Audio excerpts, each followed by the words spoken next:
संविधान मला विचारून ते बनवलं गेलं नाही, मग मी का फॉलो आणि ॲक्सेप्ट करू? हा आहे ना एक प्रश्न जो खूप लोकांना पडतो. तर मित्रांनो, 1946 मध्ये युनिव्हर्सल आयडल फ्रँचाईज म्हणजे सर्वांना मतदानाचा अधिकार नव्हता, पण ज्यांनी हे भारताचे संविधान बनवले त्यांच्यावर होता लोकांचा खरा विश्वास. संविधान निर्माते होते प्रत्येक रिलिजन, कास्ट आणि प्रोफेशनमधून.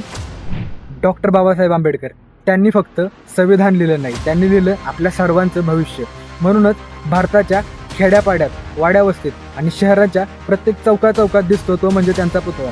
तो पुतळा फक्त पुतळा नाही, तो आहे आपल्या सर्वांच्या विश्वासाचं एक जिवंत प्रतीक. आज आपण संविधान फॉलो करतो कारण की ते आपला विश्वास, श्रद्धा आणि आकांक्षाचं प्रतीक आहे. संविधान करते आपल्या मनामधील आशा आणि आकांक्षा संविधानामध्ये लिहून गेले. म्हणूनच संविधान फक्त एक कायदा नाही, तो आहे आपल्या सर्वांचा विश्वास. आपण जिथे संविधानाची रिस्पेक्ट करतो तिथूनच जिवंत होतो डॉक्टर बाबासाहेब आंबेडकर आणि इतर संविधान निर्मात्यांचा विचार. जय हिंद, जय संविधान.